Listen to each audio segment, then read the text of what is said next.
Welcome to 10 Minutes with Harry. We're currently doing the interpretation of the normal pacemaker electrocardiogram. And today, this is number 8, atrial and ventricular latency. Let us have a look at this electrocardiogram. It is dual chamber pacing with a long AV delay, and there appears to be an atrial exit block. One cannot see a P wave after the atrial stimulus artifact. However, when one programs the pacemaker to pure atrial pacing of 50 beats per minute, one can see the stimulus artifact. And following this is a pause with no activity. Then we have a P wave, which is in the yellow highlight, before conducting to the ventricle. So this is now gone from 300 millisecond AV delay to 440, and it now conducts from the atrium to the ventricle, but there is a very significant delay before atrial depolarization, which we call atrial latency.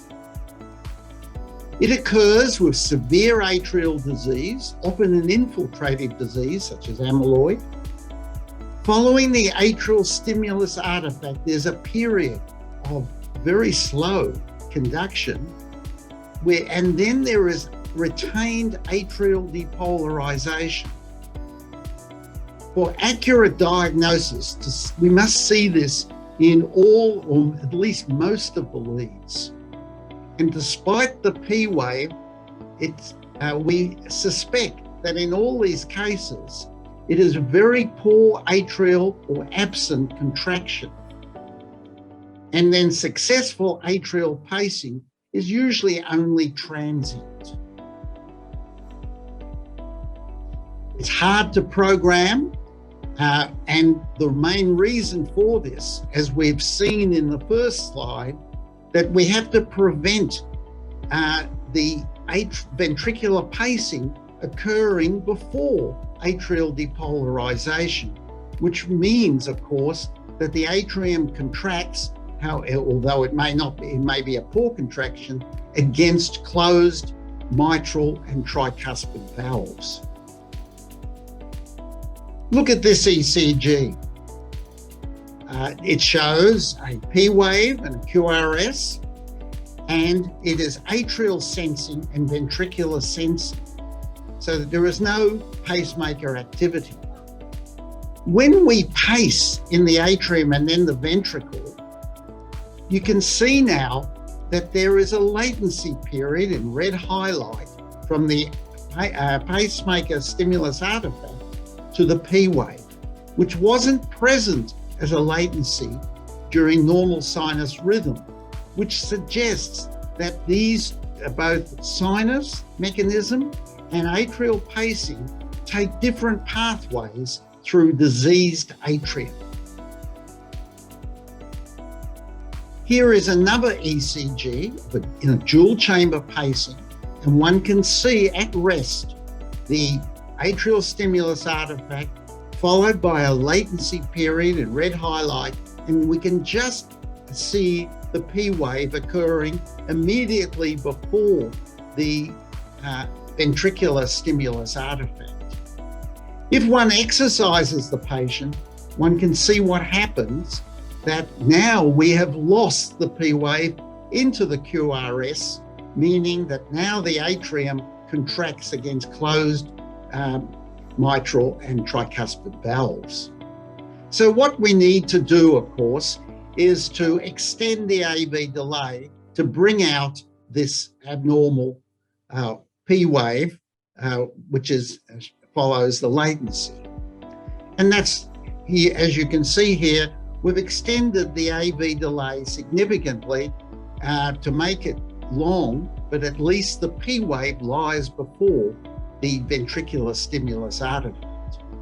If we do this for an even longer AV delay, what happens is now the atrial stimulus artifact falls within the T wave of the previous paced beat, as can be shown here.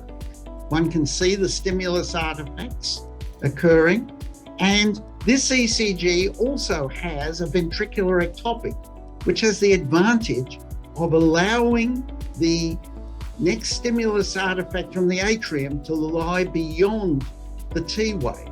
And one can therefore see now very carefully the very long AV delay between the atrial stimulus artifact and the sensed QRS. One can see then now that there is in the middle of this a P wave. So there is atrial latency prior to the P wave, and there's first degree AV block after it, which gives rise to a rather abnormal, unusual situation. The next level is, of course, complete heart block, which is shown in this ECG with the help of atrial and ventricular electrograms.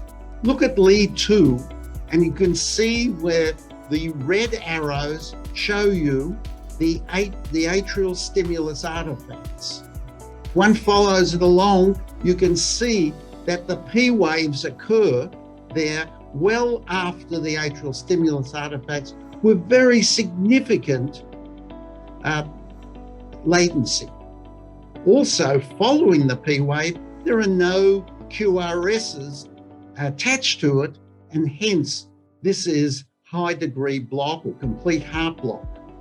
If one follows then the atrial electrogram, we can see the stimulus artifacts all coincide with the atrial electrogram, and with the ventricular electrogram, we can see that this bears no relationship to the atrial stimulus artifacts.